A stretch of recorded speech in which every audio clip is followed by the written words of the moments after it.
Hello and welcome to the Frank R. Campbell Stadium here on the Daily Field. Today's matchup is the Avery University Cougars women's team versus Shenandoah. Let's start with the records. Avery have 3 wins, 1 draw, and 11 losses overall. And in conference, they have 2 wins, 7 losses. Whilst at home this season, they have 1 win, 1 draw, uh, and 6 losses. Shenandoah overall have 9 wins, 3 draws, and 6 losses, whilst in conference they have 7 wins and 2 losses. And away from home, they have 3 wins, 1 draw, and 4 losses. So Avery could definitely capitalize on the fact that Shenandoah have shown some struggles away from home this season, but they go into this game in good form.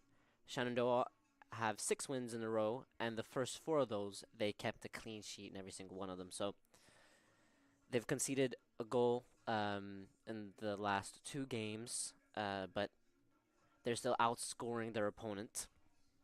But Averett should definitely try to make something of that, as Shenandoah are facing on average 9 shots per game, with 50% of those being on target, which is one of the reasons why they are conceding on average a goal a game this season. So if Averett do what they can do defensively, which they've shown great resilience defensively all season, they can definitely get something out of this game. Shenandoah only need a point to guarantee a top 4 seed going into the ODAC tournament. A top 4 seed guarantees you a game at home, at least in the first round of the playoffs. So getting that top 4 will be very important for Shenandoah, but they have their own destiny in their own hands. So we might see a more passive Shenandoah team than we have this season, a more pragmatic team, as they know that they don't need to go guns blazing, they don't need to open themselves up, they don't need to be vulnerable to counterattacks, because they only need a draw. If they avoid a loss, then they are in that top 4. And they've done such a good job of turning their season around. They started poorly for their standards, but since then they've picked it up enormously. And for Averett, this is the 9th home game of the 2025 season, the last one at that. And they'll be looking to end on a high note. They go into this game kind of hot and cold. In the last 4 games, they have scored 15 and conceded 17, and they have 2 wins and 2 losses in those 4 games. So it's definitely not easy in this game, but they've definitely shown that they have the ability, they have the potential, and going into the 2026 season, it's always good to end on a high. The season before that, I definitely remember when I was a part of the men's team, when we were able to end the ODAC regular season with a 4-2 win against Roanoke. That was a big deal, and that win alone kind of cemented our thought process and our mentality going into the next season. We knew that we had the ability to play and win against the top teams. So even though the 2024 season didn't go as planned at the time, we definitely showed our ability not only in 2023 and 2024, but also in 2025. Talking about the men's team, they have a game against EMU away from home today.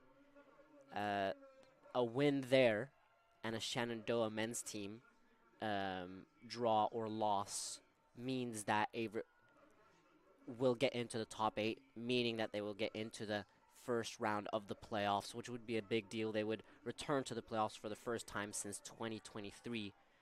In that year, they finished 8th, and they played away from home against Washington and Lee, where they lost and went out in the first round. But that was a big deal. That was a big step in the right direction for the men's team, at least.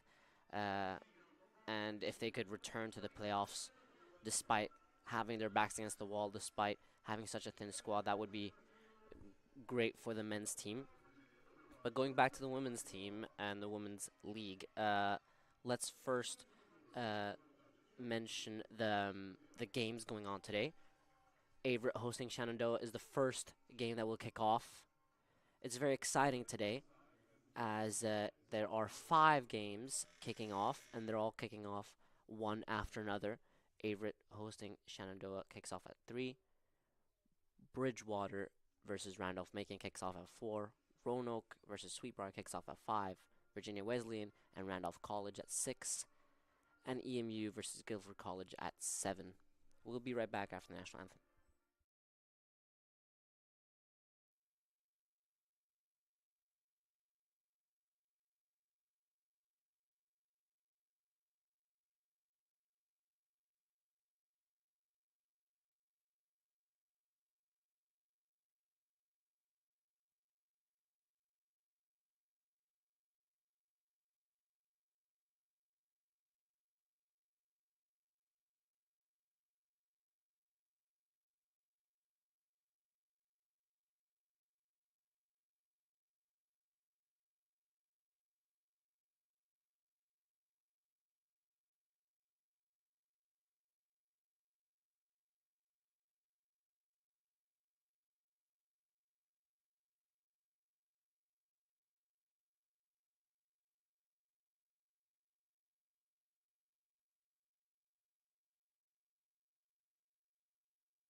The national anthem is played, and now the players are doing their final preparations to kick this game off.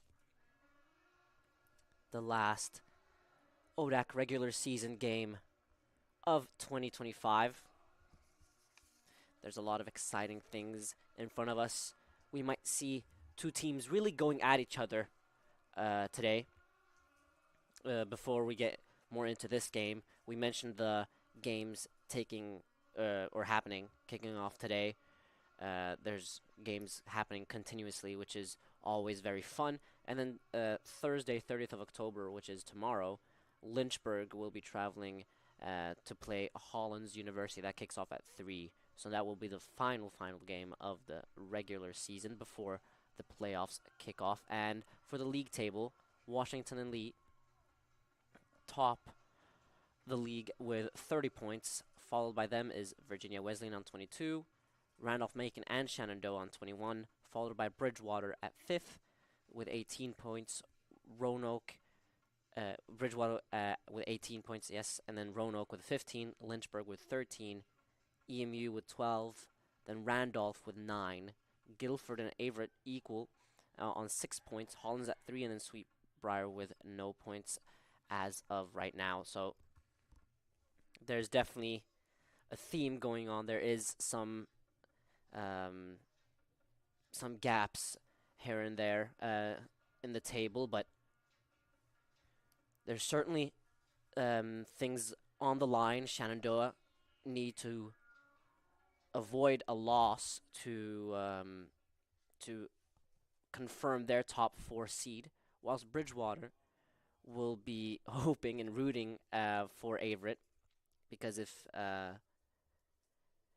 Averett win and Bridgewater win, there is still a chance that Bridgewater could get that 4th spot. So there's certainly a lot going on here as the players are just getting ready to kick off. We should be expecting goals today. We might see 2 teams going at each other. The lowest amount of goals there's been at a women's home game this year for Averett is 3.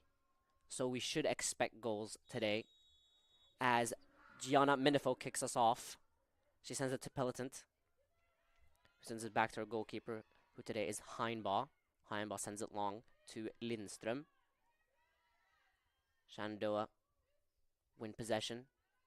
They have it inside the Averett half. Looking to be direct. They break the lines. Send it over to the left. Inside the box. It's sent in. It's a finish.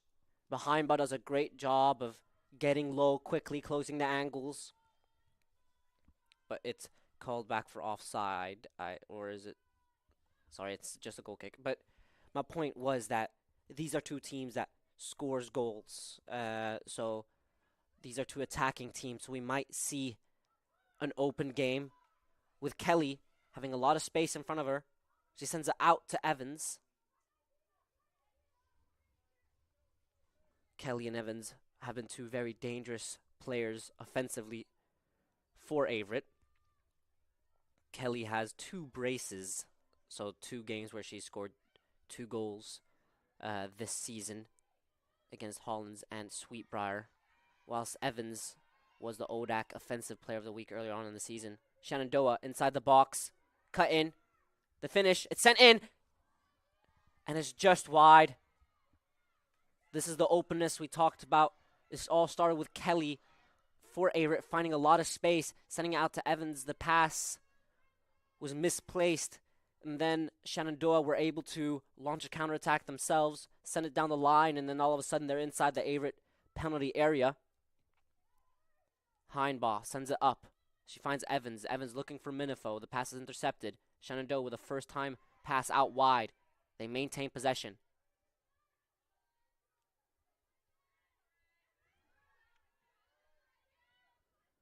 Looking to switch the point of attack. They break the lines. Looking for a pass in behind, but it's intercepted by Lindström. Lindström up to Kelly, to Evans. Evans all the way back to her goalkeeper. Heinbaugh, under a lot of pressure, is able to send it out to Peloton. Peloton looking for Sanchez. The ball is out for a throw-in deep inside the Averett half in favor of Shenandoah. The point I wanted to make earlier, just as I mentioned, this might be a very open game, and we've seen a lot of spaces so far, but with Shenandoah knowing that a draw is enough, they might be a little more reserved, which could mean we might see some more Averett attack. Shenandoah inside the box. It's a finish. It was low, it was dangerous, but it's sent wide, meaning that it's still 0-0 here in Danville, Virginia.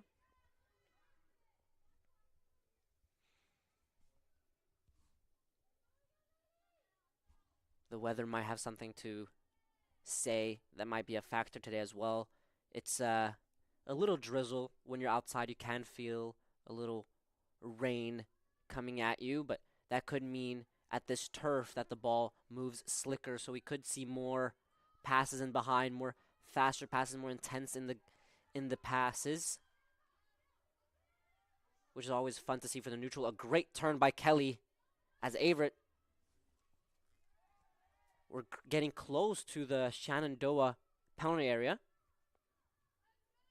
Averett continued to apply pressure as Parks set to take the throw in. She finds Kelly. Kelly to Minifo.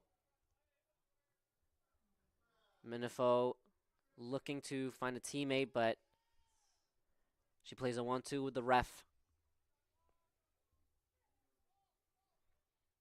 We've seen attacking intent early on from both teams.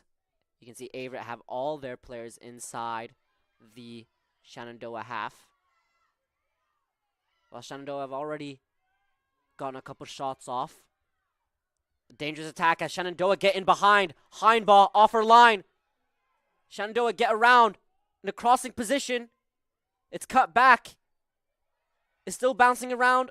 Sanchez able to clear it. She finds Norris. Norris sends it out looking for Haymore.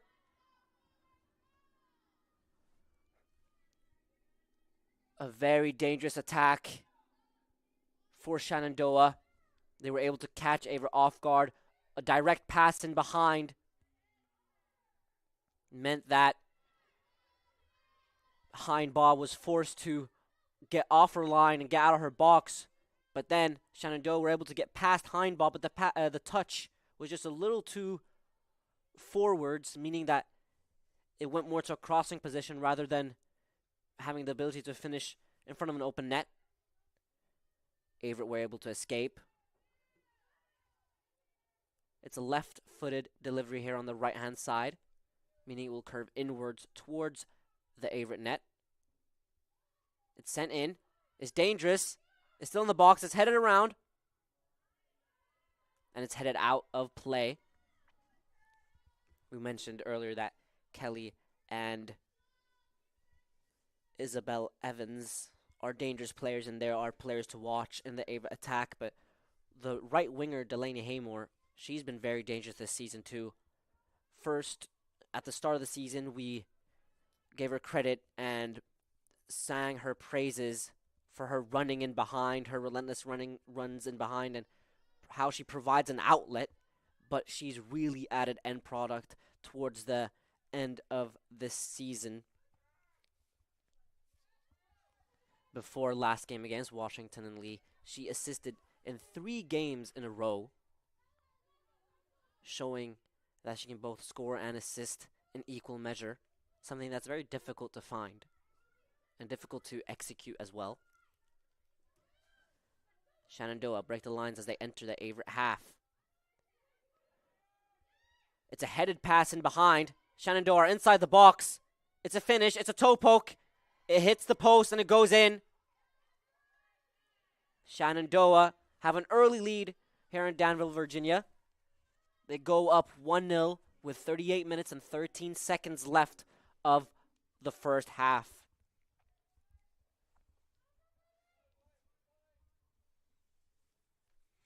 Averett, who have shown attacking intent in this game, have been caught off guard and been forced to run backwards on multiple occasions early on in this game, and Shenandoah were able to capitalize on their counterattacks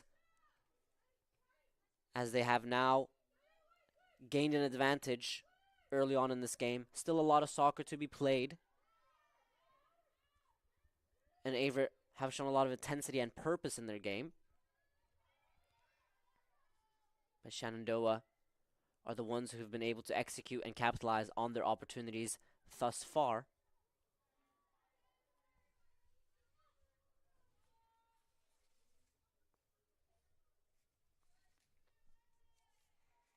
Heinba assessing her options. She sends it long. Haymore looking to flick it on into the path of Minifo. It bounces back and she gets it into her feet.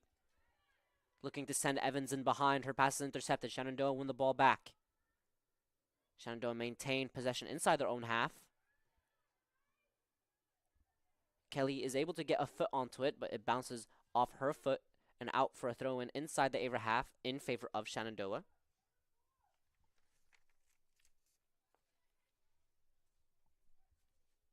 Shenandoah take it down the line. Averett apply a lot of pressure, forcing Shenandoah to send it backwards. The cross is intercepted by Pelletant. Lindström sends the ball into the path of Kelly. Kelly running at her opponent. She sends it to Minifo. Minifo with space and time. She turns. She finds Evans out wide. Evans slowing the pace down, sends it back to Minifo.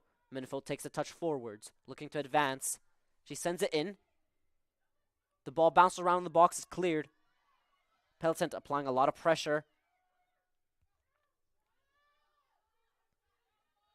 Pelletant still applying pressure, but Shenandoah enter the Averett half, just outside the area now. A foot race against Sanchez. Sanchez able to get a foot onto it and clears it out.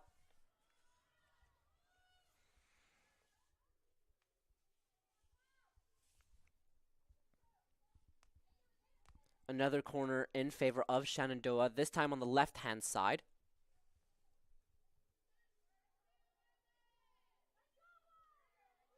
At first, they were looking to take it short, but this time they send it in. A right foot across, curving inwards. Lindström heads it out. Shenandoah still have it.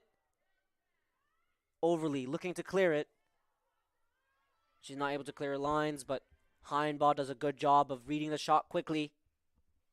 She gets low, fast, and able to keep it in her grasp. She sends it deep, looking for Minifo. Shenandoah regain possession. Evans applying pressure. She wins the ball back for Averett. Averett have it now. Lindström assessing her options. He sends it backwards to Pelletant. Pelletant to Heinbaugh. Heinbaugh first time to Overly. Overly with the first time pass out to Parks. Parks all the way back to Heinbaugh. Heinbaugh to Pelletant. Pelletant under a lot of pressure. Able to keep composed. He sends it out to Parks. Parks looking to find a midfielder with her first time pass, but she's intercepted. A crossing opportunity for Shenandoah. Shenandoah inside the box, the cutback. The shot is deflected out. Shenandoah still have it right outside the Averett area. Looking to switch the point of attack. They went from right to left. There was a shot attempt in there. It's blocked, and then Sanchez was able to toe poke it out. Now a Shenandoah throw in. It's taken quickly. It's taken deep, and it was a dangerous crossing opportunity.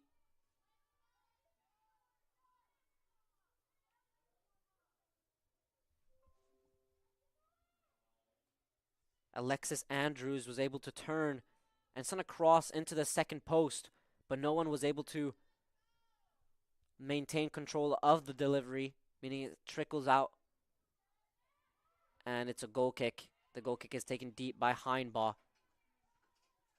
Averett forced to send long on multiple occasions because of this Shenandoah pressure. But we're witnessing two teams are really going at it. Shenandoah relentless in their defending.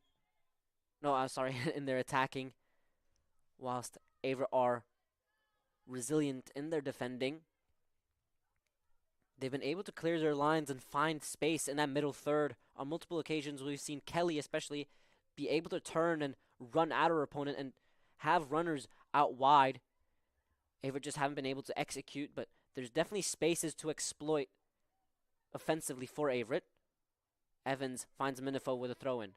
Minifo with the first-time pass to Kelly. Kelly turns. The ball is taken away from her. The pass in behind is intercepted by Parks. She finds Lindström. Lindström back to Overly. Overly with the first-time clearance in behind. It bounces around. And Shenandoah have control of the ball.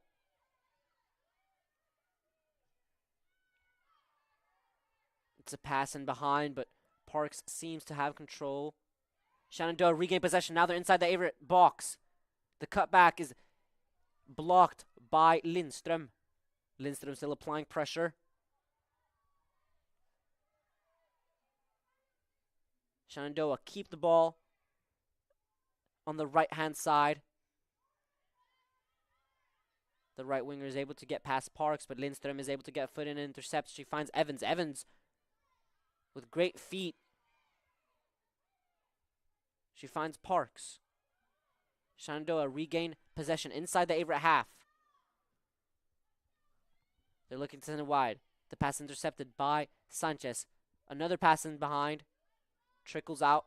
Sanchez able to block off her opponent,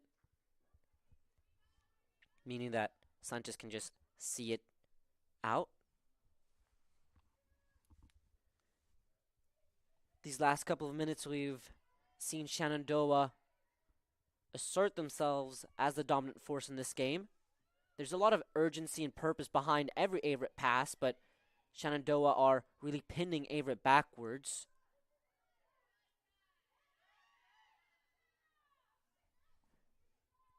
Shenandoah have it right outside the box. It's a finish. It's easily dealt with by Heinbaugh.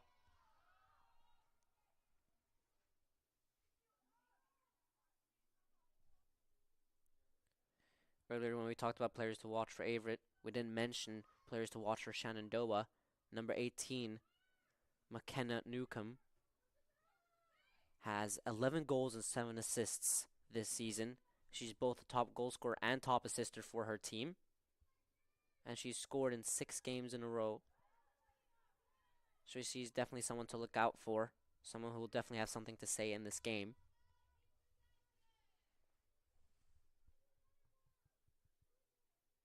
The referee having a word with Heinbaugh. Averett at times have had some great sequences, and they've been able to advance past that Shenandoah press.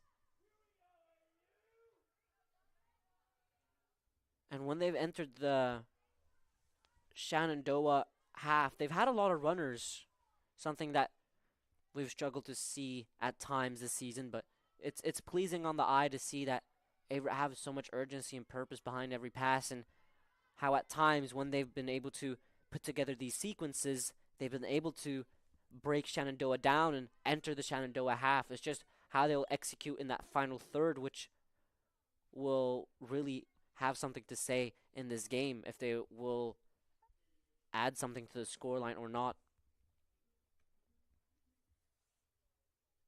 It's a substitution for Shenandoah.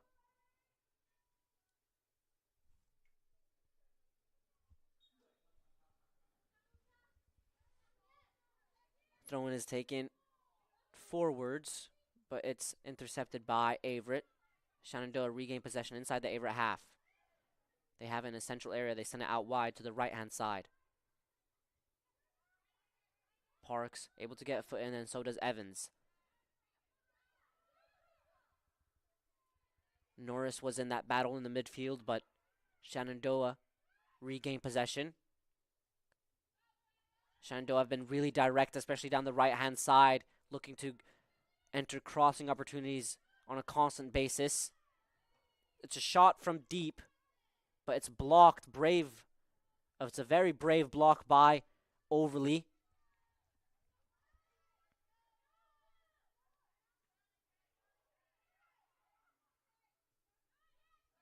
Shenandoah still have it inside the Averett half. Haymore wins it back for Averett, looking to launch a counterattack. She advances up the pitch, now inside the half. Minifo in behind, but she's called back for offside. We've seen Kelly take that space, but this time it was Haymore who had bunch of space in that middle third. She was able to advance and really run at the Shenandoah defensive line. The pass in behind just didn't connect with the run. So even though Minifo was through, she was caught and called back for offside. But those are the kind of attacks that Averett really could string together, especially if Shenandoah are applying so much pressure and sending so many numbers forwards. If they're able to win the ball back and launch counterattacks quickly and try to catch Shenandoah off guard in those transitions, we could definitely see some dangerous Averett attacks on that Shenandoah net. Shenandoah have it in a crossing opportunity on the left-hand side. The cross is taken as deep, and it goes past everyone. Past every player, Averett player and Shenandoah player. The second cross is delivered deep around the penalty box, or inside the penalty box, but around the penalty spot. But it's called back for offside. Heinbaugh wastes no time. She sends it to Haymore. Haymore was able to get it under control, but was taken away from her. Lindström blocks the pass. Shenandoah still have it. Again on the left-hand side, a crossing opportunity. Now outside the box. Lindström wins the ball back for her team. Sends it out to Sanchez. Sanchez looking for Minifo. The pass is intercepted, meaning that Shenandoah still have it. Shenandoah entering the Averett penalty area. The cutback, the finish. It's still in the box. It's not dealt with. Shenandoah offered multiple chances to provide a final touch, but they weren't able to, and Heinbaugh was able to dive and deal with it.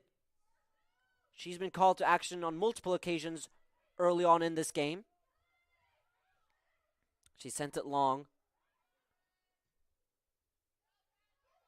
Shenandoah looking once again to be direct, especially down that right-hand side. They win the ball back, and now they're inside the Averett penalty area. The finish, the save. It's a great save.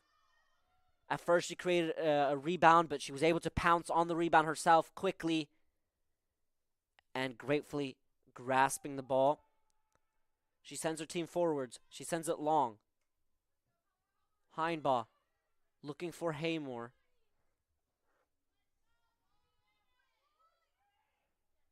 Shenandoah sent it out for a throw-in. in favor of the Cougars. Sanchez finds Haymore. Haymore gets the ball under control. She cuts inside, looking for Evans. Her pass is intercepted. Shenandoah with a deep pass in behind straight away. Peloton clears it. Shenandoah regain possession. Still inside the Averett half. A crossing position on the left-hand side. They enter the penalty area. It's finished. It's finished, and it's saved, and the save bounces off the Shenandoah attacker, but it's called back for offside. A great save. This time, Heinbaugh saves it with her foot. A great instinctive save. Heinbaugh sends it out to Sanchez. Sanchez to Norris, but the ball is taken away from Averett. Shenandoah have it inside the penalty area. It's sent in.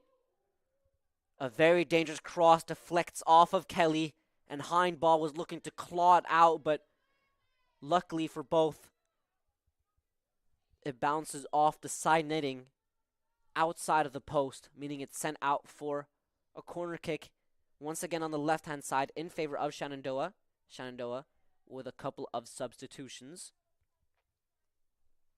Averett have all their players, except for one, inside the box looking to defend. Peloton sends it out, looking for Evans. A little too much on the clearance, meaning that it's a throw-in deep inside the Averett half in favor of Shenandoah. Throw-in is taken quickly. A crossing position on the right-hand side, inside the penalty area. It's cut back. It's a finish. It's a beautiful finish. A first-time shot was too much for Heinbaugh to deal with, meaning that Shenandoah have doubled their advantage in this first half.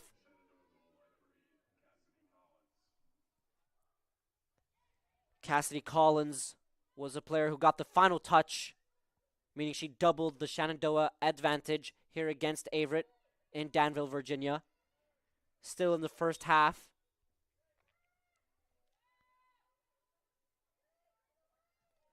Averett kick off, and it's sent back by Minifo to Overly looking to send the ball in behind quickly. Her pass is intercepted. Shenandoah now have it inside the Averett half. Kelly applying pressure. It's sent out wide. It's called back for offside. There's still 22 minutes and 40 seconds left of play in the first half, meaning there's still a lot of soccer to be played. Averett have scored their fair share of goals this season, so we can't count them out in this game. And Shenandoah, who on average concede a goal a game, Averett will know there is spaces to exploit. Just how they will get out of their own half and how they'll get past the Shenandoah pressure, time will tell, but it's been difficult for Averett. But Averett now enter the Shenandoah box. It's a finish. It's a great finish. Another Isabella Kelly goal and another Delaney Hamer assists mean that Averett, in the blink of an eye, have reduced the Shenandoah lead in half.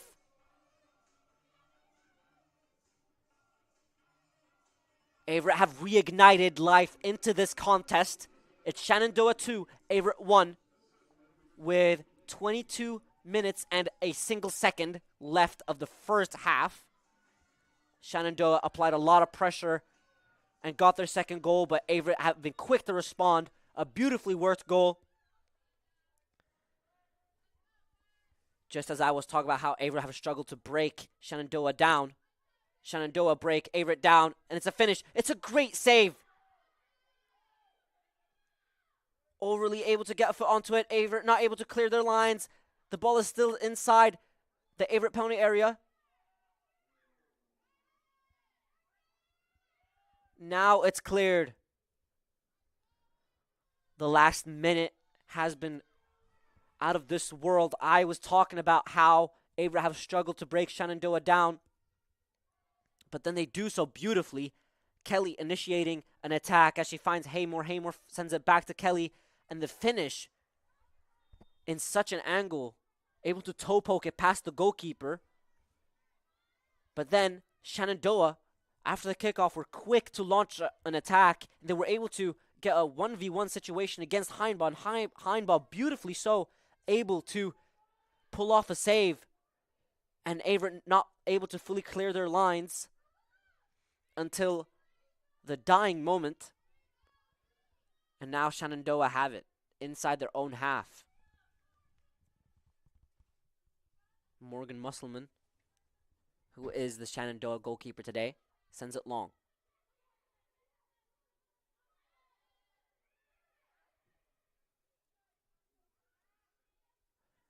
Shenandoah looking to be direct, especially on that right-hand side. They aren't able to break Averett down this time, as Averett are looking to send the pass in behind into the path of Minifo and Haymore.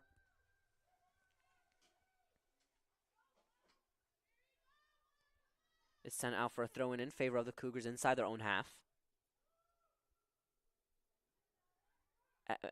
Parks takes it to Lindström. It finds Overly. Overly looking to clear it. Her clearance is intercepted. Pelletant able to get on the right side of her opponent and clear it.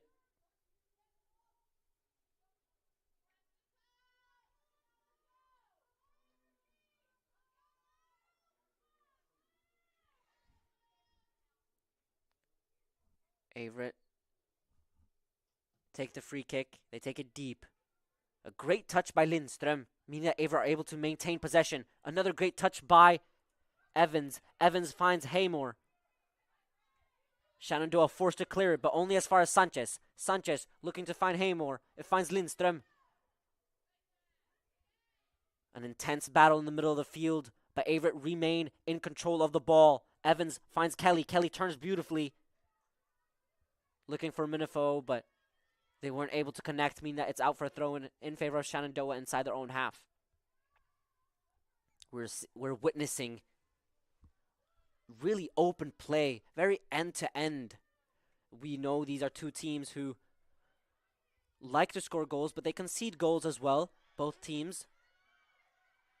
But the sheer openness has been really fun to watch as Shenandoah are inside the Averett penalty area. It's taken. It's a cross that finds the second post, and it's a first-time finish, meaning that Shenandoah restore their 2-goal lead. It's a well-executed attack on the right-hand side. They've been so direct, especially on the right-hand side, a little more patient on the left.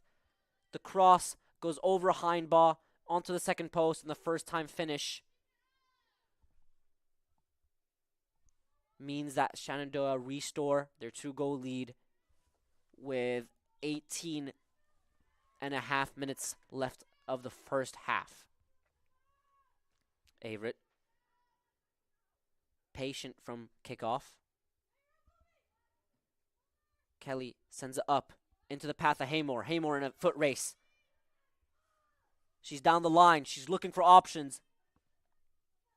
Her cross is blocked and sent out for a corner. A corner kick on the right-hand side.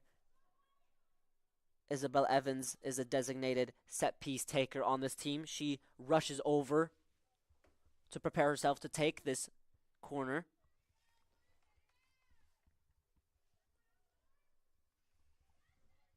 Shenandoah send all their players down to defend it. Evans takes it. It's intercepted, but a great touchdown means that she's able to maintain in possession. Minifo looking to send the ball in behind. Her pass is intercepted and bounces off for her, meaning it's a throw-in favor of Shenandoah inside their own half. Shenandoah take the throw-in down the line. Sanchez able to intercept. She clears it. Her pass is intercepted. Shenandoah under a lot of pressure on their defensive left-hand side. They force it long. Kelly intercepts. Kelly maintains in possession. It ricochets off her opponent a couple times before she's able to execute the pass. The pass is intercepted. A direct pass in behind. Goes over Lindström. A foot race. Overly able to win the foot race. Sending it to Heinbaugh. Heinbaugh with the first time pass to Kelly. Kelly looking to clear her lines. She's able to find Evans. Evans looking to cut between two players with a pass into the path of Parks, but a little too much on the pass means it's a throw in favor of Shenandoah inside the Averett half. The throw in is taken quickly down the line on the right-hand side. Shenandoah on the right-hand side. They get past Lindström. The cutback is intercepted by Peloton. Still a crossing opportunity. It's taken into the second post. A header crashes off the bar and down, and Heinbach is able to pounce onto the rebound just before Shenandoah do, meaning that Shenandoah aren't able to capitalize on the rebound, and it remains 3-1 here in favor of Shenandoah. Heinbach takes her time, assesses her options. She sends it deep. She finds Minifo. Intercepted by Shenandoah. They launch the counterattack quickly, looking to be direct, looking to get in behind.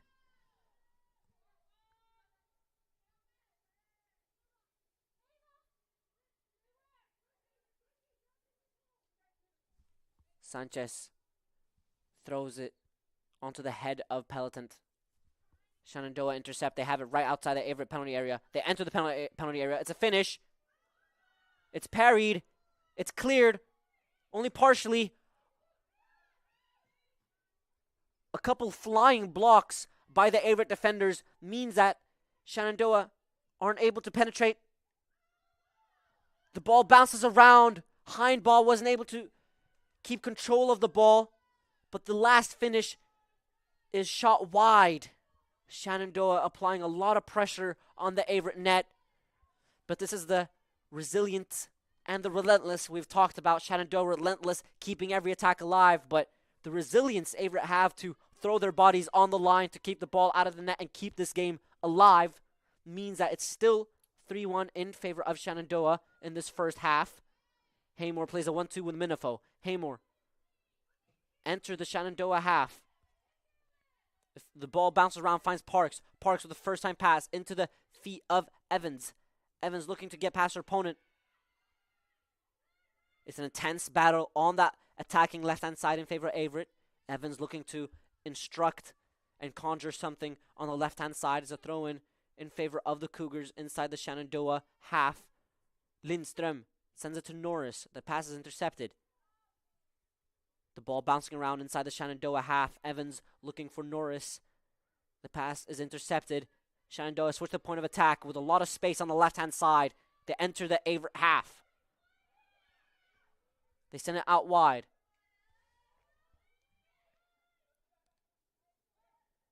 They cut inside. It's a finish. It's a cross.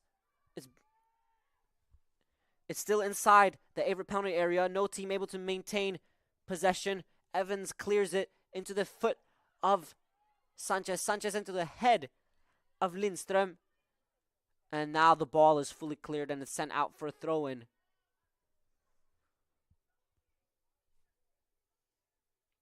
Shenandoah take it quickly. They send it down the line.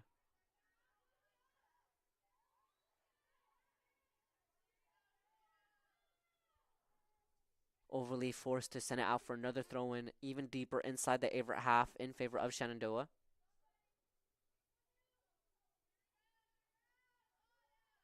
Shenandoah looking to penetrate that first line of pressure from the throw-in.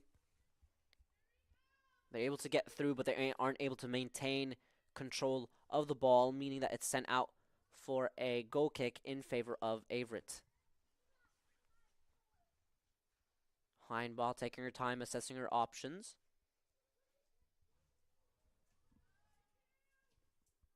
She sends it deep, looking for Evans.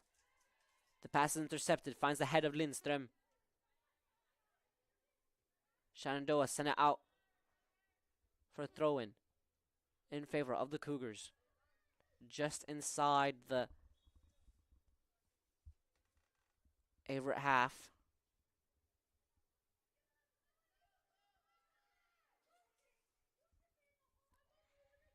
Averett looking to find space. Evans sends it to Norris. Norris finds Lindström. Lindström under a lot of pressure isn't able to maintain possession.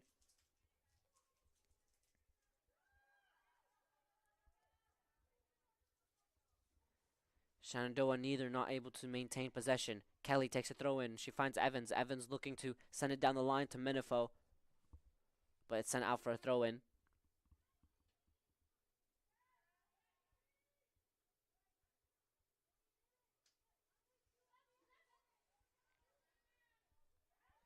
Shenandoah take the throw in down the line. And a crossing opportunity on the right-hand side. The cutback, the finish.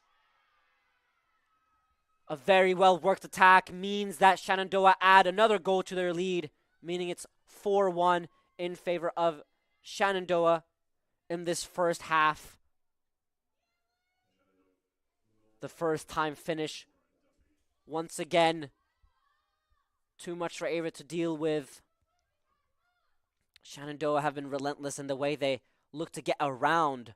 We see so many teams enter crossing positions and they cross it from deep, or they try to send it onto the second post, but Shenandoah are really looking to get around and cut it back into that penalty spot area and finishing it first time. And Shenandoah have created a lot of chances in that manner, and this time they've created a goal out of it too.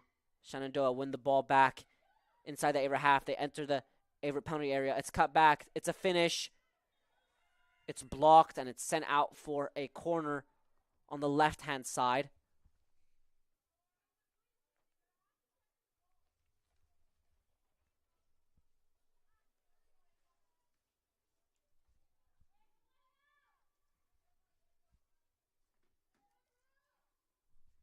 It's sent in, and it's sent deep. Shenandoah looking to pounce on it, but they're not able to. The ball bounces out off of Minifo and sent out for a throw-in. Shenandoah take it quickly down the line.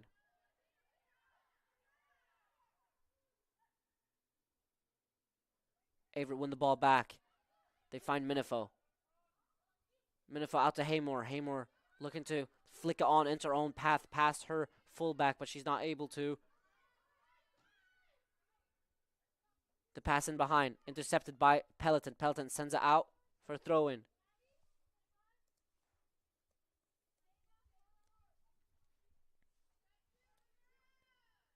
Shenandoah take it quickly down the line. It's headed away by Sanchez. Norris in the battle.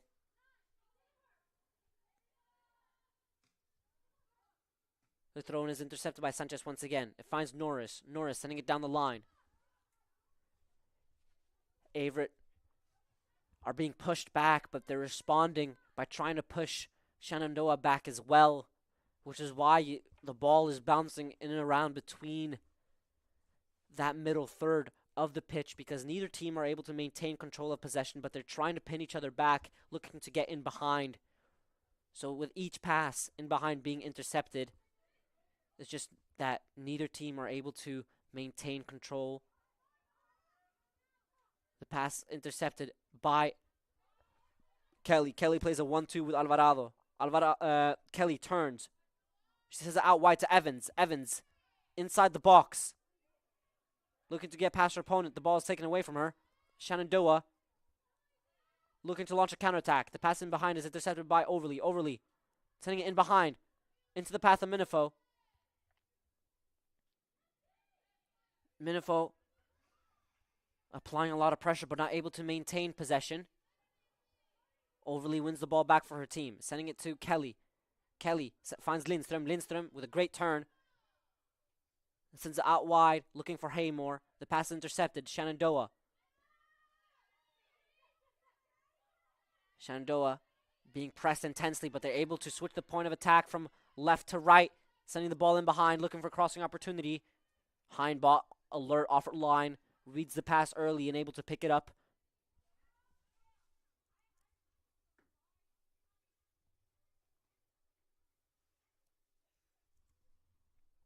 Hindball taking her time, sending it deep. Shenandoah regain possession. The pass in behind is intercepted by Overly. It finds Haymore. Haymore looking to send it into the path of Alvarado. The pass is intercepted. Shenandoah launch another counterattack. Pass intercepted by Overly. Her clearance is blocked, and Shenandoah regain possession. But this time, Averett are able to clear their lines as they find Minifo. They find Minifo in space. Minifo looking to drift from her central area onto the left, showing a lot of urgency, trying to direct and orchestrate her team forwards. She gives the ball up to Kelly. Kelly finds Minifo. Minifo back to Kelly. Shenandoah regain possession. On the right-hand side, they have it.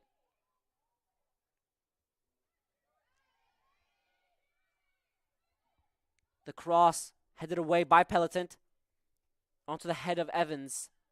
It's cleared, but only momentarily. Shenandoah have it. Just outside that penalty area. It's a deep finish, and it's deep, and it's dangerous. It was looping, but just didn't have enough dip at the end. But the amount of dip on that shot was very dangerous. The Shenandoah player got a great connection onto the ball, meaning it dipped unpredictably. But Averett regained possession. Haymore looking to get down the line. She turns away from her opponent. She finds Lindström on the inside. Lindström does a great job of shielding the ball away from her opponent, switching the point of attack to Kelly. Kelly finds Evans. Evans plays a 1-2 with Kelly. Kelly cuts inside. Kelly with the finish. It was dangerous. A great sequence by Averett. First they send it long, and then they connect a couple shorter passes.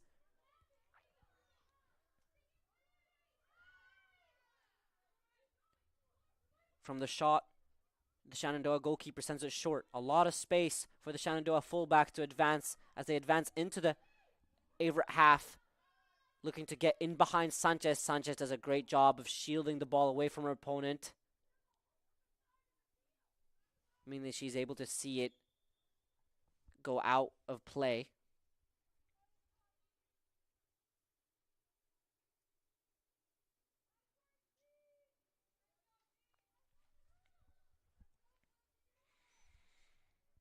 There's a goal kick in favor of the Cougars.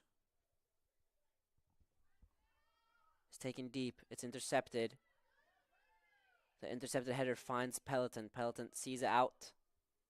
Another goal kick. A new attempt for Hindball.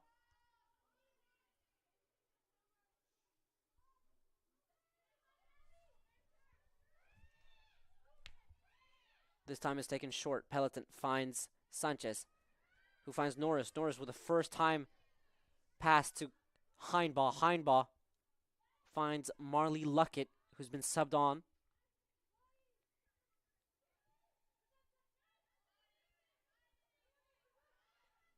Shenandoah were looking to launch a counterattack, but the ball was taken away from them.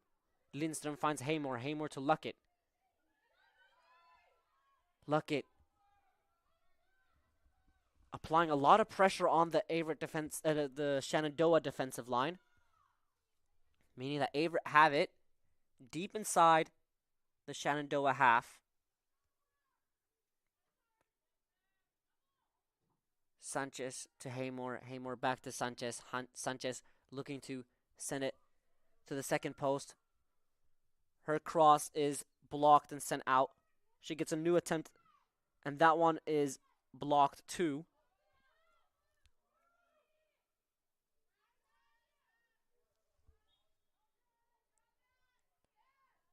Throw in down the line is too deep, meaning it's sent out.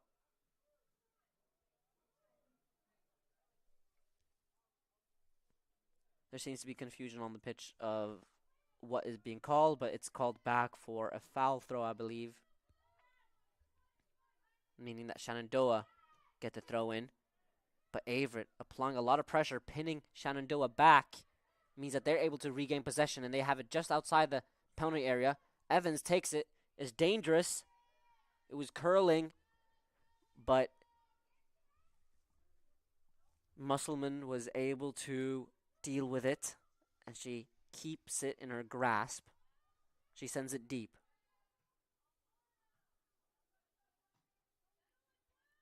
It's a pinball situation, but Shenandoah take it down and have it under control. They enter the penalty area. The cutback, the first time finish is over the bar.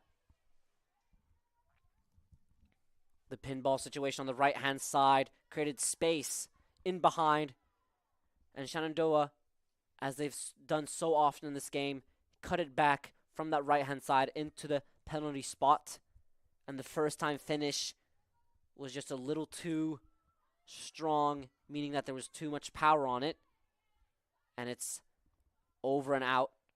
Shenandoah regain possession, looking to advance down their right-hand side. Overly clears it. Luckett applying pressure, but she commits a foul, meaning it's a set-piece opportunity on the right-hand side for Shenandoah.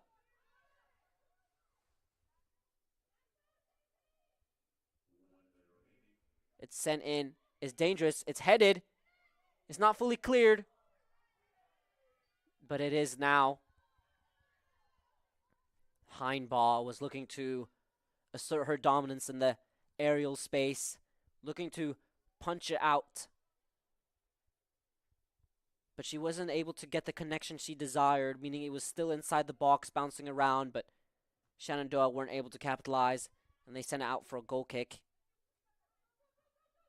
The ball continues to bounce around, no team able to maintain possession. Peloton with a clearance straight onto the feet of Evans. Evans pointing to Haymore to run in behind. With the ball bouncing around, neither team able to maintain control of the ball. Norris looking to send Haymore in behind.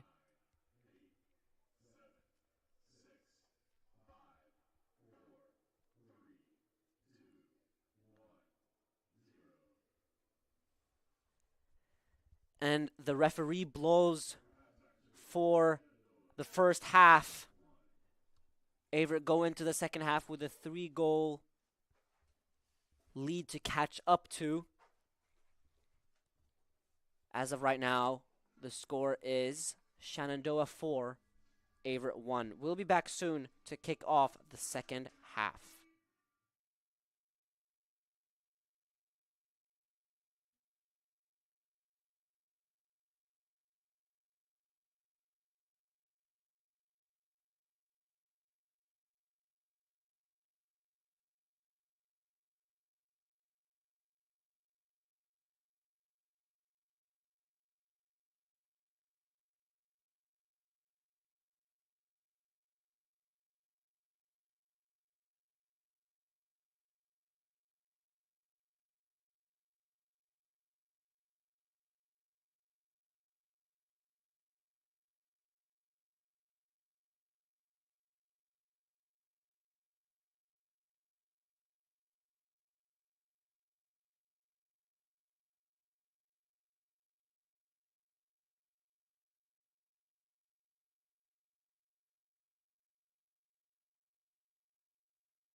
Hello and welcome back to the Averett Sports Network here on Flow College.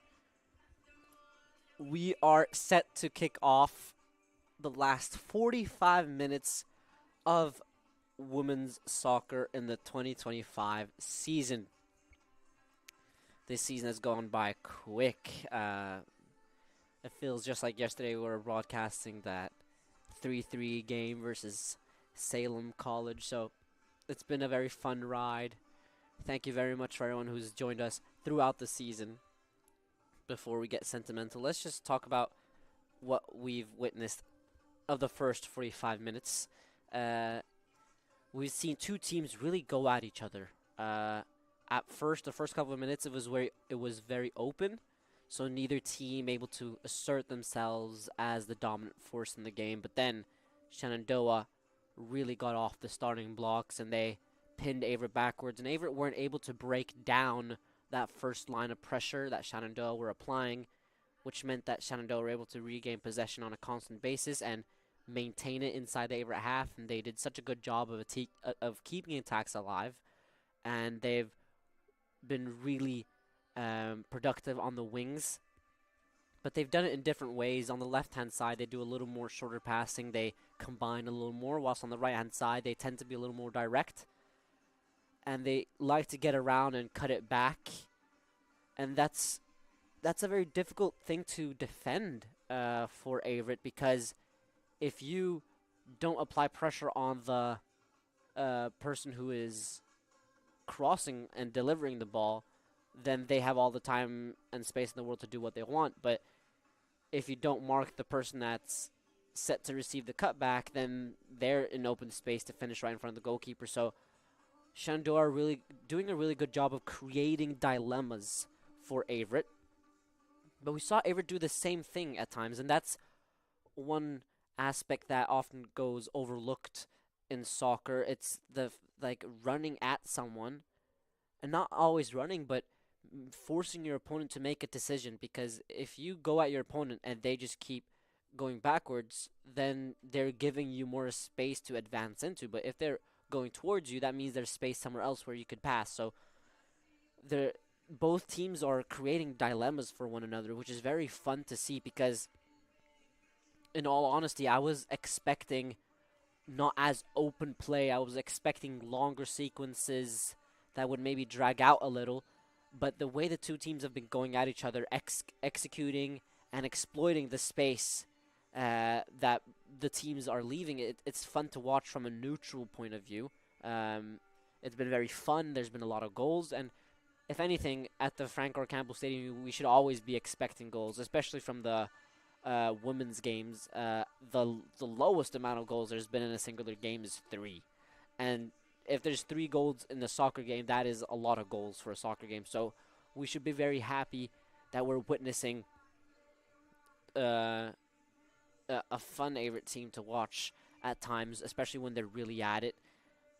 What I always think back to that 3-3 game, honestly. I thought that was such a roller coaster of a game, and the way that Averett raced to a 2-0 lead, and then they were pinned backwards 2-2, and then they got 3-2. But then 3-3, the way that the two teams went at each other was, and in so different manners too, was very fun to see. But we're witnessing some of the similar aspects here, but Shenandoah have been relentless, and they've just capitalized and executed to such a high quality, to such a great extent, that they've made it difficult for Averett to come back to this game. But the way Averett responded after Shenandoah's second goal was very fun to see. An Isabella Kelly goal off a Delaney Haymore assist. That goal was wonderfully worked. Isabella Kelly continued her run after Haymore got the ball, and then Haymore, I think she passed it in between the legs of her opponent, but she passed it, and Kelly, getting pressured from front and back, she had an opponent who was applying pressure on her back, making her life difficult, but also the goalkeeper looking to close the angles on her.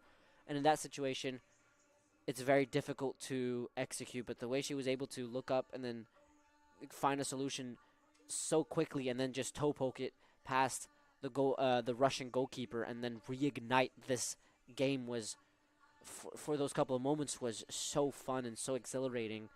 And I'm just so happy you guys are joining us at the Averett Sports Network here on Flow College on this journey. But Shenandoah have executed their game plan very well. Honestly, I was expecting them to be a little more pragmatic, a little more reserved, but they've gone full guns blazing. They've been very direct, especially on the right-hand side, looking to get around and cut it back on a constant basis. Whilst Averett, they've been not as calculated in the way they attack, but that's not a dig at all. That's just the way they've attacked. They haven't done the same attack constantly. We've seen Shenandoah down that right-hand side get around, cut it back, and get in behind. But Averett have shown a lot of variation and flexibility in their game. Shenandoah kicks us off for the second half. The pass in behind is headed away by Sanchez into the feet of Haymore. Haymore finds Alvarado. Alvarado sends it out to Parks. Parks under a lot of pressure, looking to send it back to Pelitant. She sends it out for a throw-in inside the Averett half in favor of Shenandoah. Shenandoah take it quickly down the line.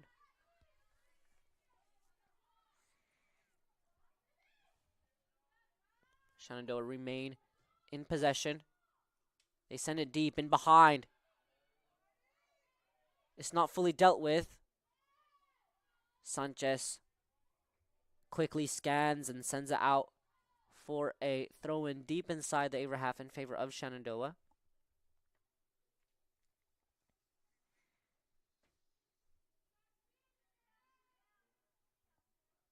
Throw-in is taken and it lands just outside the Averett penalty area. There's a crossing opportunity. It's taken. It's headed away by Pelitant, sent out for a corner.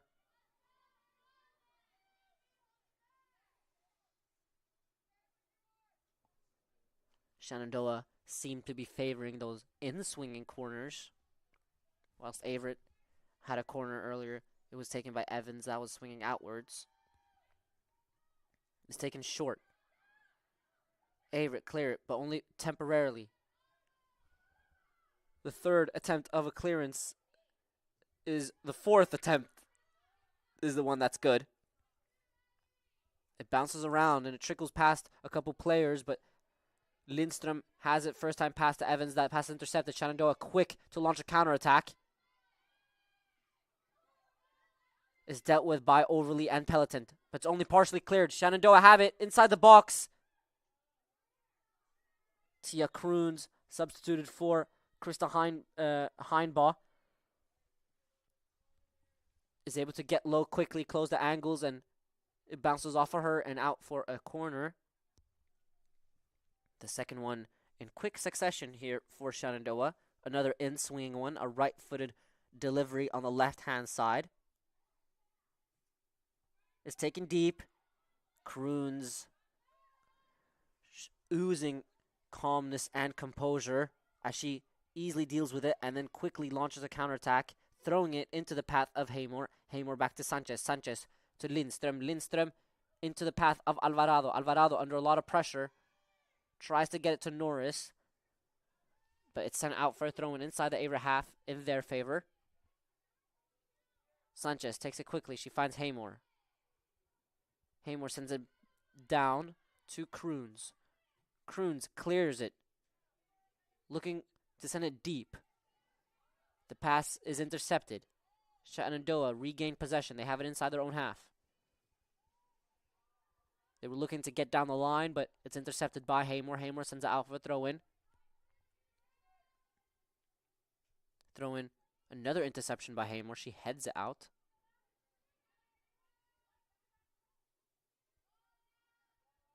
Shenandoah take the throw-in into a central area. The pass in behind. It's dinked over the line. Pelitant applying pressure. The cross is taken, looking for the first post, but Kroons rushes out and picks it up.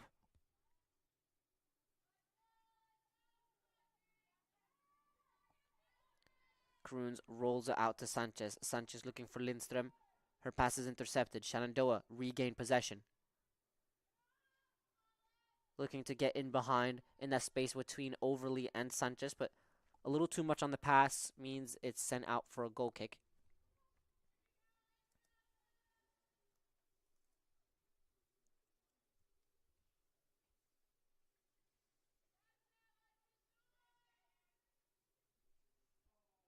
Kroons ushering her team forwards.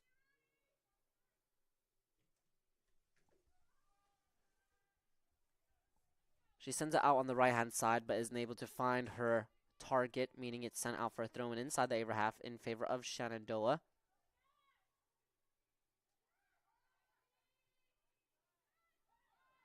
Shenandoah advance up the pitch down the line. They cut inside. They're inside the box. A great piece of skill, but even better piece of defending, but it's taken and it's finished. And it goes across the box, but it's still in play. Shenandoah have it. The first time cross. It's high. It was looping, but Kroons let it bounce one time before picking it up. She rolls out to Sanchez. Sanchez to Norris. The ball's taken away from her, and Shenandoah in a crossing position. They cut it back. Sent out by Pelitant. Finds Norris. Norris Alvarado. Alvarado to Sanchez. Minifo in an aerial battle. She misses out. Shenandoah continue to apply pressure.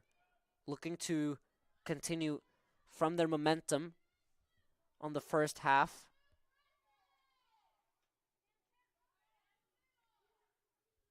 Pelitant finds Lindström. Lindström nutmegs her opponent. Parks bypasses one. Finds Alvarado. The ball is taken away. Lindström gets to Alvarado. Alvarado under a lot of pressure. Able to shield it away from her opponent, but Shenandoah regained possession. Foot race on the right-hand side. A crossing opportunity for Shenandoah. The cutback. Lindström blocks. Pelitant sends it up. She finds Minifo, who sends it to Parks. Parks to Alvarado. A beautiful turn on the middle of the pitch, meaning that Shenandoah advance up. A great touch, but Lindström able to read it. She finds Parks. Parks to Evans. Evans looking to accelerate past her opponent, but it's sent out for a throw-in.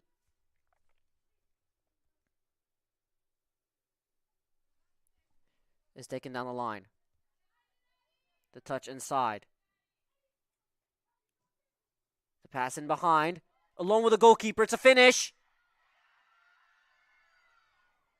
A great worked attack means that Shenandoah add another goal to their lead. Meaning that Averett have a even bigger mountain to climb if they're looking to get something out of this game. As the rain continues to fall down, so does the goals in favor of Shenandoah. With 37 minutes and 41 seconds left of the second half, it's Averett 1, Shenandoah 5. Minifo takes the kickoff. Out to Overly. Overly to Sanchez. Sanchez to Kroons. Kroons to Pelitant. Pelitant to Overly. Attracting the Shenandoah pressure. Looking to advance up the pitch. Trying to break the lines. Overly was looking for Haymore.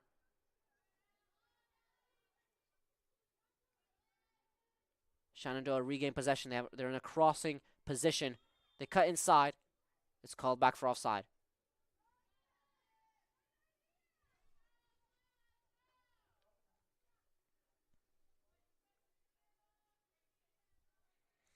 Averett have been able to catch their opposition offside multiple times on average per game this season. Trying to do what Barcelona does under Hansi Flick, but also what the Iceland team of 2016 was famous for too.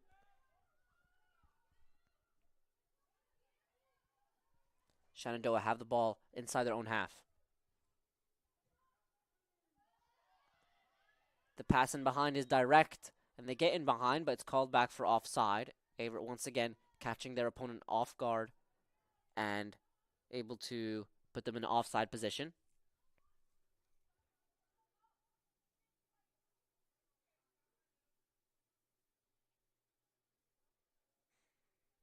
Sanchez takes it quickly to Lindström. Lindström offered time and space. She turns. She finds Haymore. Haymore sending it back to Lindström. Lindström with a great feint. Able to find Peloton. Peloton looking for the first time pass to Alvarado. The pass is intercepted and deflected, but the clearance in behind is picked up by Parks. Parks finds Evans. With a great touch, Evans is able to turn. Evans able to get past her opponent. And the second opponent, she finds Alvarado. Alvarado with a pass. She finds Norris. Norris out to Haymore. Haymore with a finish. A great sequence by Averett leads to a finish. Going from back to front, from left to right. But the final touch was just a little too weak, not enough power on it to get past the goalkeeper. But Averett showing their attacking qualities. Shenandoah with a pass in behind. Peloton and Sanchez applying pressure. Peloton with a shoulder barge is able to deal with the pass in behind and able to regain possession for her team.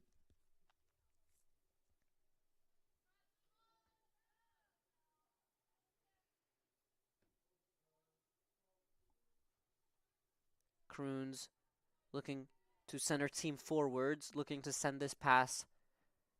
And there's a goal kick further up the pitch, trying to bypass that first line of pressure that Shenandoah are applying. It goes long, looking for Minifo.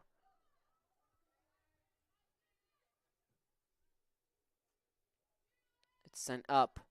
Shenandoah still have it. Sanchez intercepts the pass and sends it back to her goalkeeper. Kroons looking to clear her lines. Her pass is intercepted. A great turn, and they're inside the box. It's a finish. It's a great save. Similarly to what Heinbaugh did in the first half. Kroons is able to get a foot onto it and send it out. An instinctive save. She's able to get both her knee and her foot down onto the floor, closing all angles.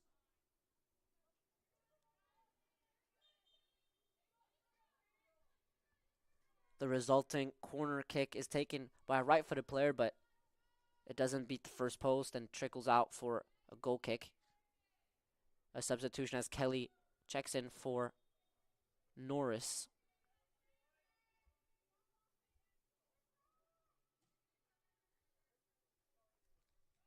Kroons looking to send it long. The ball bounces around with neither team able to maintain possession. The final header comes from Lindström, looking to clear lines. She's able to clear, but only temporarily, as Shenandoah regain possession. They have it on the right-hand side.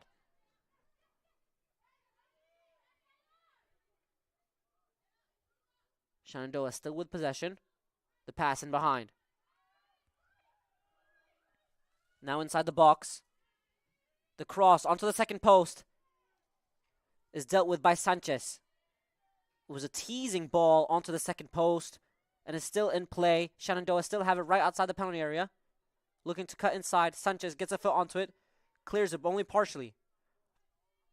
The shot from deep is easily dealt with Kroons. Is easily dealt with by Kroons, actually.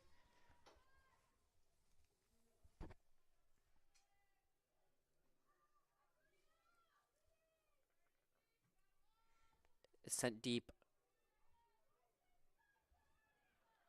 Averett looking to apply pressure on the Shenandoah back line.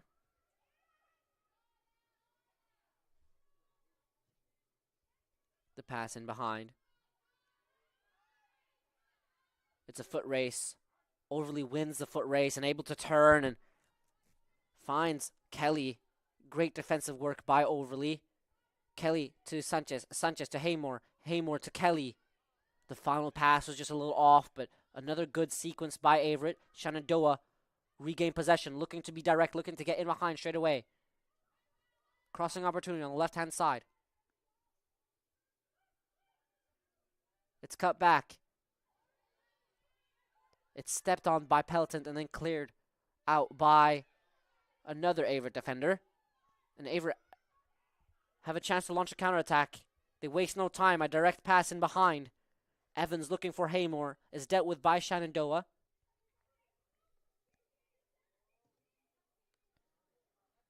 They're looking to switch the point of attack. The pass by the goalkeeper is intercepted by Evans, but Shenandoah regain possession. They have it in a central area inside of their own half. The through ball straight through the middle is dealt with by Overly. She lets it roll to Kroons. Kroons sends it out to Parks. Parks to Lindström. Lindström all the way back to her goalkeeper. Kroons first time pass to Pelleton. Pelleton turns. Plays a 1-2 with Parks.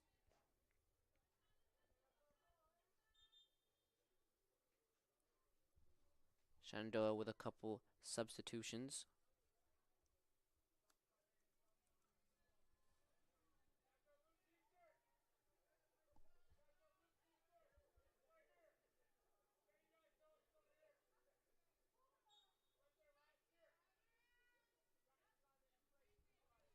Shenandoah take it down the line. It's intercepted by Averett. Averett looking to get in behind, but they don't connect on the pass.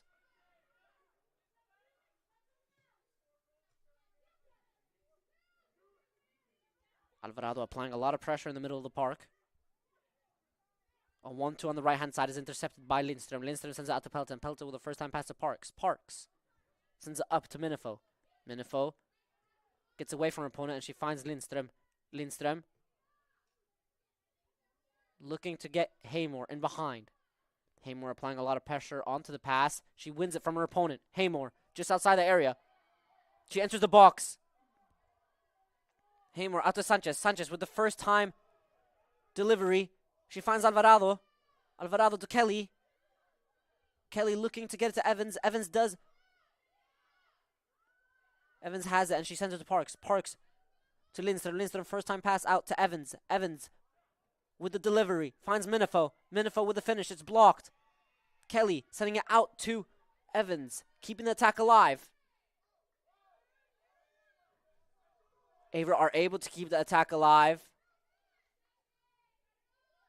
It's a throw-in taken by Evans. She finds Kelly. Kelly looking to turn. Shenandoah clear their lines, but only momentarily as Parks regains possession in favor of Averett. She finds Sanchez. Sanchez under a lot of pressure isn't able to maintain control of the ball. Shenandoah looking to launch a counterattack.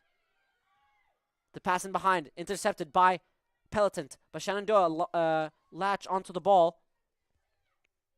They cut inside, another block by Pelleton, looking to clear it. The clearance bounces off a Shenandoah player and then bounces into the arms of Kroons.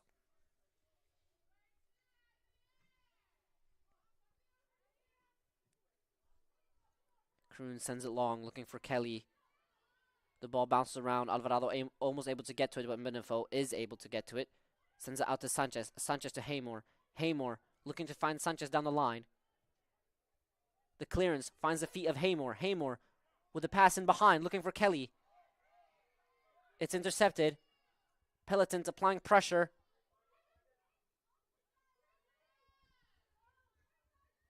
Shenandoah with the pass in behind. It's a foot race. Minifo able to get something onto it. Neither team is able to maintain control of the ball. It's long sequences where no team has possession. It's end-to-end soccer here in Danville, Virginia.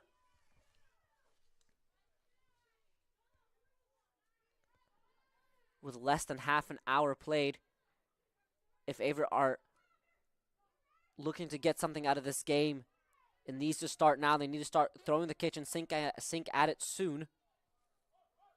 Kelly regains possession. She turns her opponent. She finds Evans. Evans with a delivery, a beautiful one at that. It finds Haymore.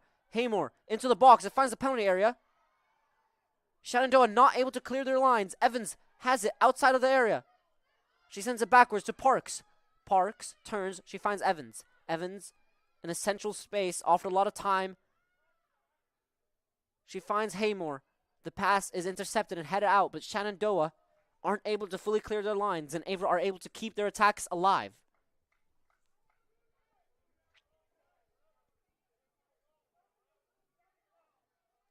Sanchez assessing her options. Sends it into a central area, looking for Kelly. Kelly gets a toe onto it. It's a throw in favor of the Cougars. Deep inside the Shenandoah half, Sanchez gets a new attempt at the throw-in. Once again into the central area, finds the head of Haymore. Back to Sanchez. A couple first-time passes and finds Lindström. Sanchez takes a touch, sends it in, looking for Alvarado. Averett sending a lot of numbers up, looking to get something out of this game. Shenandoah are looking to exploit the spaces that Averett leave, but they aren't able to execute the passes as of right now. These last couple of moments has been a lot of Averett pressure on that Shenandoah back line, pinning Shenandoah backwards, and Averett sending a lot of numbers up. You can see so at the positioning of even the Averett defenders are high up the Shenandoah half at times.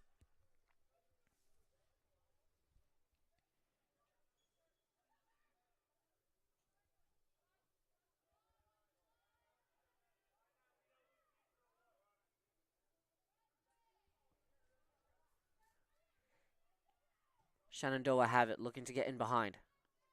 Peloton gets a foot onto it, but Shenandoah latch onto the loose ball. It's intercepted by Overly. Overly takes space. She finds Kelly. Kelly looking to turn. The ball's taken away from her. Overly commits the foul.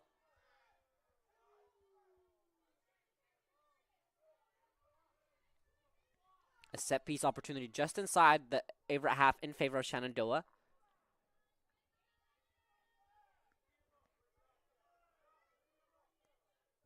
Shenandoah take it deep.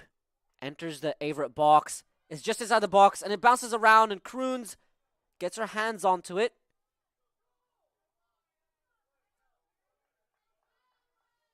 But it's sent out for a goal kick or offside. I wasn't fully sure, but it seems to be offside as Kroons is taking the free kick not from her 6-yard line. Kroons looking to orchestrate something. She sends it to Haymore. A beautiful touchdown. A touch worthy of such a pass as she finds Sanchez on the inside. Sanchez looking to maintain possession, but it's sent out for a throw-in.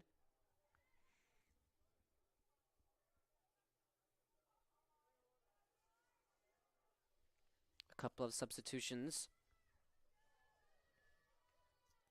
Earlier on in the broadcast, we talked about the men's team and their chances of getting into the playoffs, looking to return to the playoffs for the first time since 2023.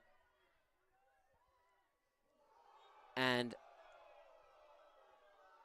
that foul causes quite the roar here at Frank R. Campbell Stadium. Haymore was about to launch a dangerous counterattack, but she draws a foul as Evans, with a hand in the air, she sends it deep. Shenandoah clear it, but only partially. Parks latches onto it. Is dealt with by Shenandoah. The point I was going to make is that Averett kickoff at 7 p.m. All the men's games are taking place in Virginia today. One kicked off at 4 between Washington and Lee and Bridgewater, whilst the others kick off at 7 p.m., whilst the last game, Randolph College versus Virginia Wesleyan, will kick off at 7:30 p.m. Crossing opportunity on the left-hand side. It's called back for offside.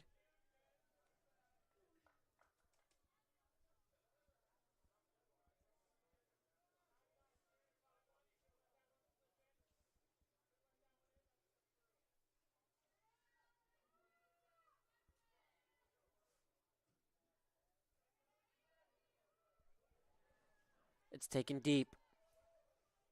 Haymore takes it down. She finds Lindström. Haymore Gets the ball back from Lindström. A couple first-time passes. And it sends all the way back to the goalkeeper. Kroons sends it deep. Looking for Parks or Evans. But the pass is intercepted.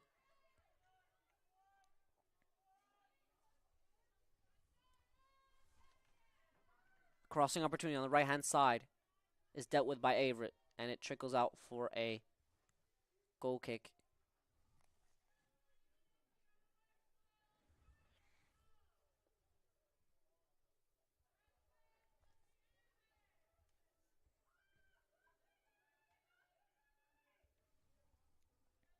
Averett versus Shenandoah was the first game to kick off today on the women's side of ODAC soccer.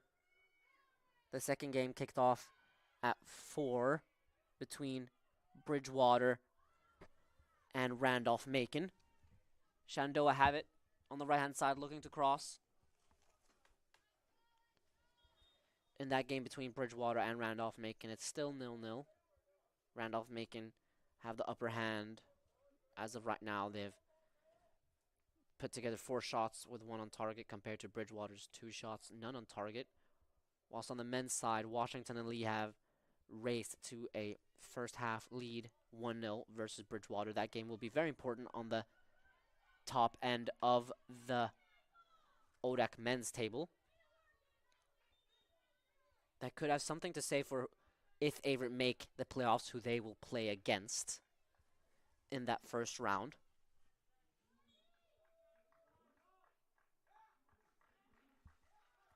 The throw-in is taken deep. Shenandoah enter the Averett penalty area. It's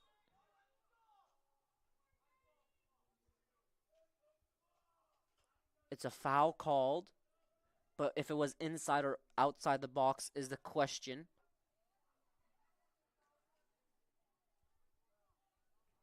Based on the referee's body language, it seems to be a penalty. A foul inside the box. Yes, it indeed is.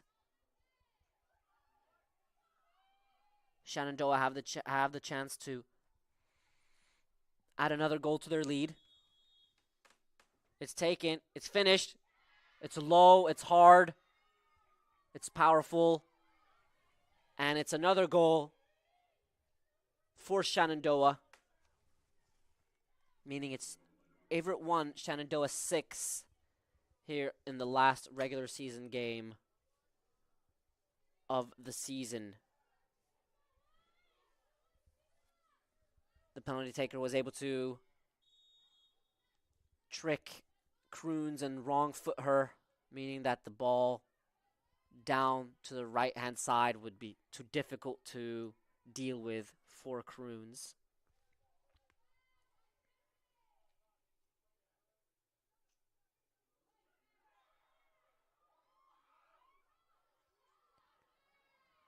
It's a foul just inside the Averett half, around the 40-yard line, in favor of the Cougars. Sanchez takes it. She finds Kelly.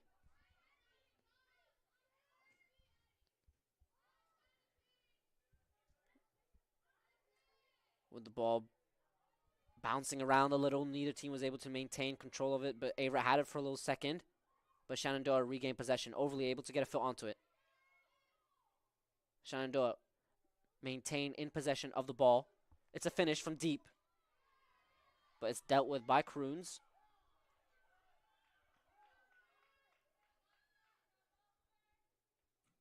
Kroons sends it deep, looking for Kelly. It bounces around and finds Minifo. Minifo knees it down to Haymore. Haymore looking to find someone in behind, but the pass is intercepted. Shenandoah getting behind. This time it isn't offside. Shenandoah still have it. Now inside the box. Looking to put a cross in. It's deflected off of Parks.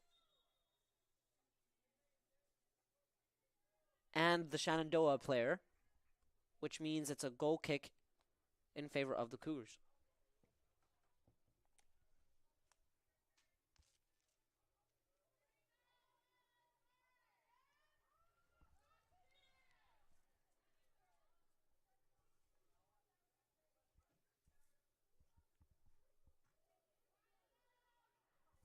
Shenandoah regained the ball after the goal kick. It's inside the box. Shenandoah were looking to get in behind, but Kroons, acting as a sweeper keeper, rushes out and picks it up.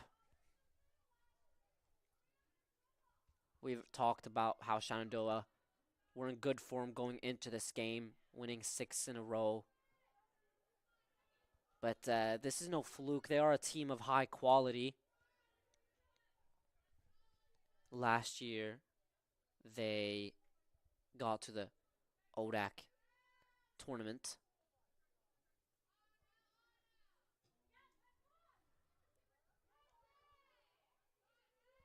Shenandoah have it, and they enter the penalty box. Kroons rushes out and picks it up. Looking to calm the play down. It's been a very intense game, and it's never had its time to settle down and let us, who are viewing but also broadcasting, regain our breath. I'm sure it's even more intense for the players out on the pitch.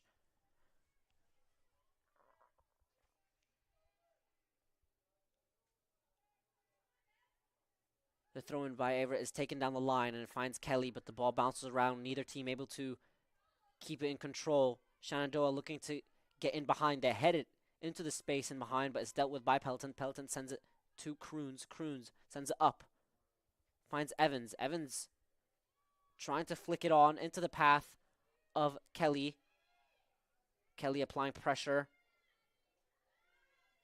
But Shenandoah able to bypass the first line of pressure that Averett applied. The interception by Pelton bounces around. Averett able to partially clear. It's a throw-in inside the Averett half in favor of Shenandoah. Shenandoah take it quickly. Looking to get in behind. A crossing opportunity on the right-hand side. It's a 1v1 situation. Parks toe pokes it out.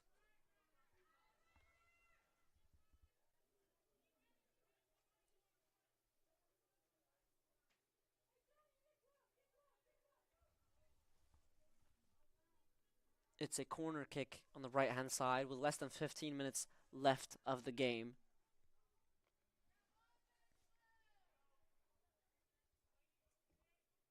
It's taken. It's sent in, and it was sent to that penalty spot area. Averett not able to fully clear their lines. The clearance by Lindstrom is easily picked up by Shenandoah. Shenandoah still have it inside the Averett half.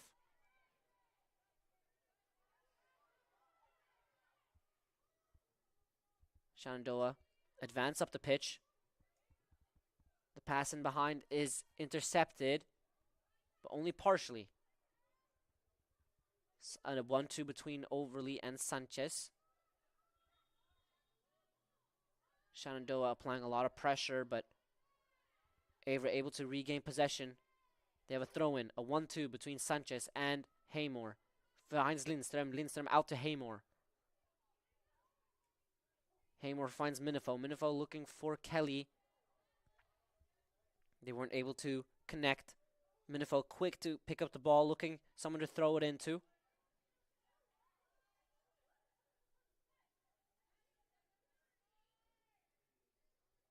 Minifo throws it down the line, and Averett were able to win the first flick on, but not the second. Averett regained possession through Lindstrom. Lindstrom looking for Kelly. Shenandoah regained possession. A great move by Peloton that she's able to tackle it, but Shenandoah regained possession quickly.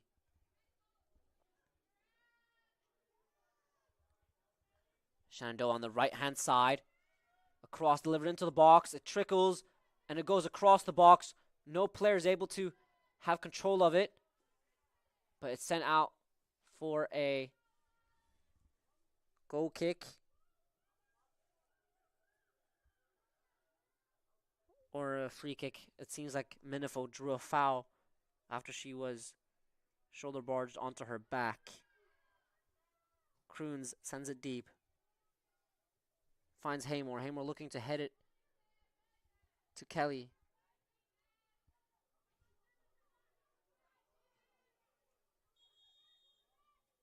Kelly dealing with some pain. Cramp, I believe. She's been a mainstay in this team when she hasn't been injured. She started the season actually as a center back, and she had a great partnership with Pelletant, the two newcomers.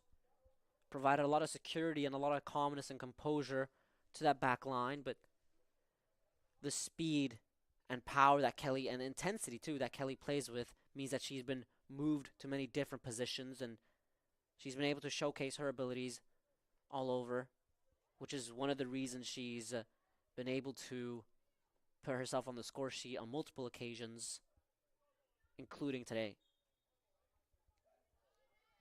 It's a drop ball as Shenandoah take it. Kelly almost able to intercept the pass, but Shenandoah enter the Averett half. A great turn on the middle, meaning that Shenandoah are just outside the penalty area. Now they're inside the penalty area. The cross is somewhat deflected, meaning it's looping around. It bounces around, but then Lindström is able to get a foot onto it. She finds Haymore. Haymore to Evans. Evans applying a lot of pressure, meaning that the pass isn't successful by Shenandoah. It finds Overly. Overly is forced to clear it. The throw is taken quickly and it's taken deep. It's cut back. Norris takes a touch, sends it out to Haymore. The pass goes behind her run, meaning it's sent out for a throw-in. Shenandoah take it quickly. The pass in behind is dangerous. It bounces around and it's finished. It bounces around and gets past Kroons, and it's a first-time finish by the Shenandoah forward, meaning it's a 7th for the evening.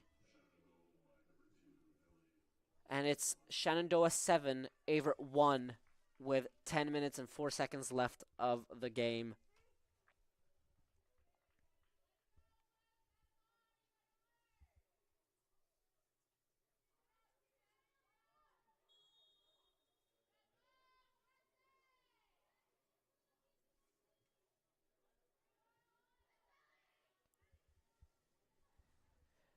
And it's kicked off as Averett had a small sequence, but the ball is taken away from them. Shenandoah regained possession.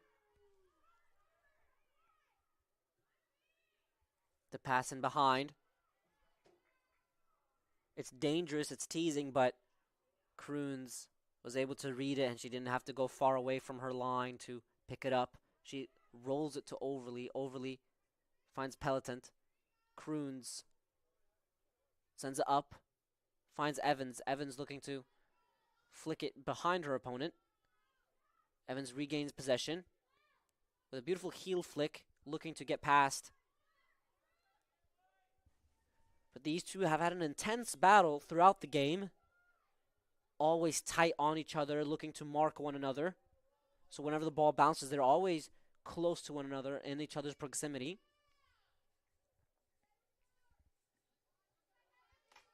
Shenandoah take the throw in, and they throw it up the pitch. The pass in behind.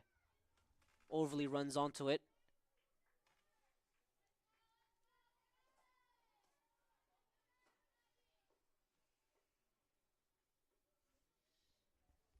And it's sent out for a corner.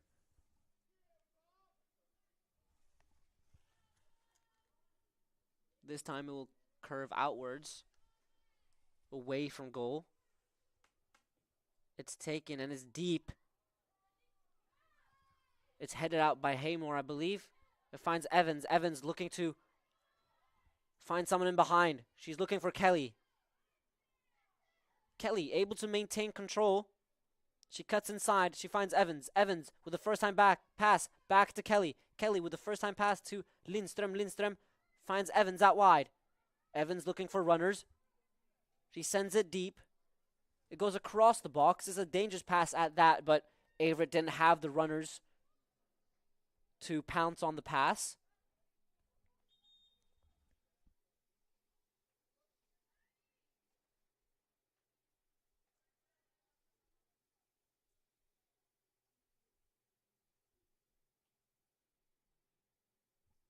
A couple of substitutions takes place.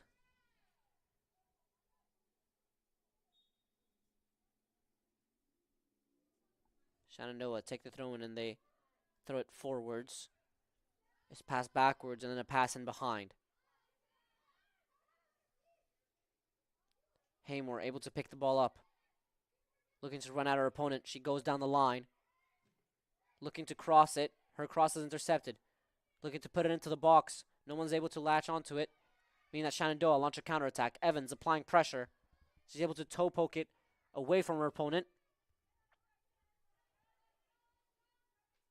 It's sent out for a throw-in favor of the Cougars. Sanchez takes it.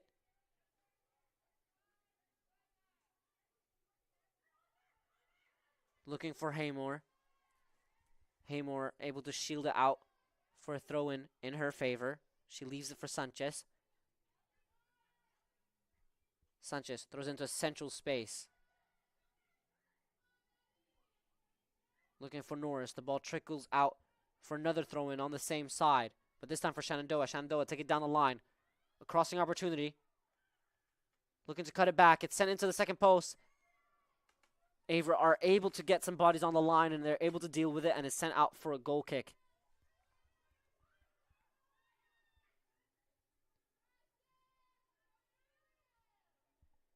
Bridgewater have been able to take the lead against Randolph-Macon.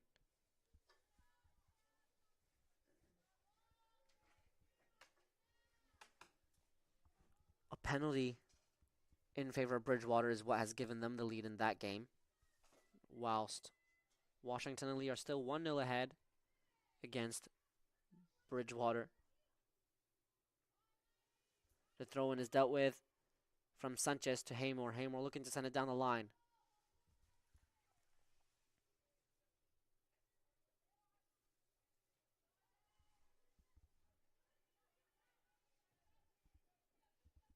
The ball is back into play, and the ball bounces around, and Pelletant from her center back role rushes forwards and gets something on the ball, but Averett aren't able to maintain possession.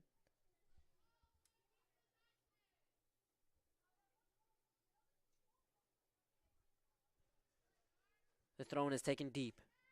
It's sent in behind. Shenandoah still have it, just outside the Averett penalty area. Lindström isn't able to clear her lines. Shenandoah send it deep. They apply pressure on the goalkeeper, but Kroons, calm and composed as always, is able to deal with it. She sends it long, looking for Evans. Evans applying pressure.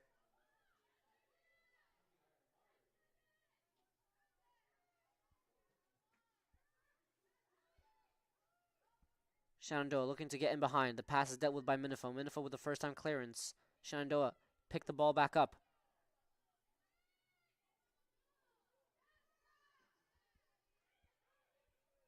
Shenandoah have it inside their own half. A more patient approach the closer we get to the end of this game.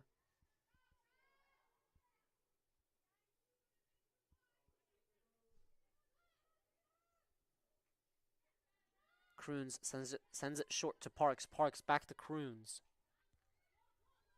Kroons assesses her options and he sends it deep, looking for Norris. Pelletant picks it up. She finds Norris. Norris back to Parks. Parks Over to Overly. Overly turns and finds Sanchez. Sanchez with a first-time pass to Kroons. Kroons sends it deep. Looking for Alvarado. The ball bounces and finds Norris.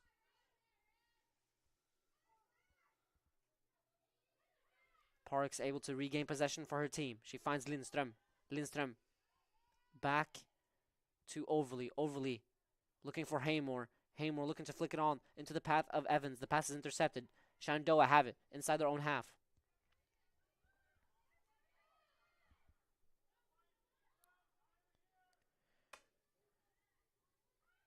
Shenandoah calming things down, letting the clock go, maintaining possession. They're not as direct as they were earlier on in the game. They're looking to manage this game, looking to maintain possession, just looking not to concede. That's their goal for the rest of the game, whilst Averett will look to end not only this game, but this season on a high note. It's been a very difficult season for Averett, simply because of such a thin squad. And they've had their backs up against the wall and a mountain to climb most of the season, but they've put up some very admirable and respectful performances, as we've talked about how resilient they've been defensively at times, and the sequences they've had offensively too, as we've seen today. But for those that have followed the Averett women's team all year, have seen that there is certainly quality in all aspects of the game in this team. Kroons sends it to Norris. Norris with a beautiful flick to get past her opponent, but she isn't able to get past her second. Shenandoah pick up the ball, looking to get in behind on the right-hand side. It's cleared out by Pelton, but only partially, as it's still on the right-hand side. Crossing opportunity. It's sent in. It's picked up by Minifo. Minifo looking to find Alvarado. But Shenandoah regained possession.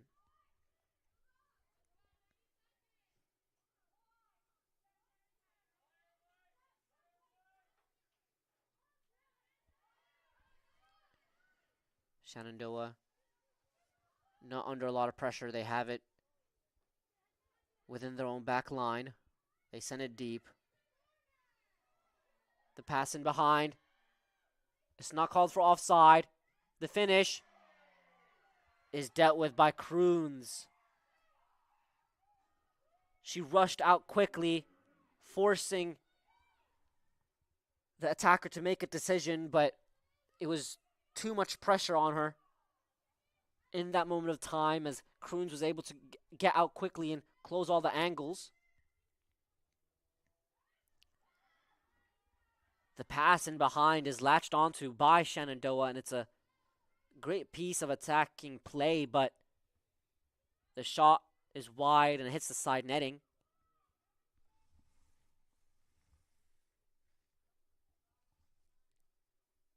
Kroons looking to send this one long. She finds Haymore. Haymore looking to turn. She gets past her opponent beautifully so. Haymore looking to send it in behind.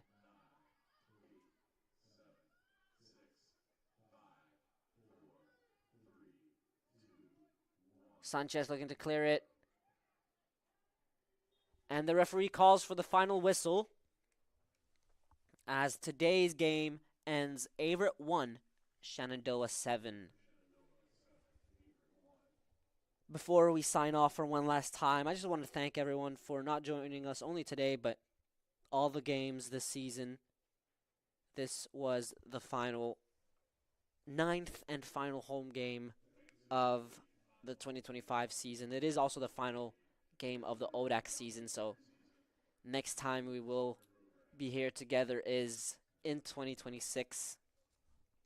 I just want to thank you guys so much for all the support. It's been such a fun ride to broadcast these games with you guys, and often also with another person here in the studio with me. So I'm very appreciative of the time to have with you guys. So thank you very much.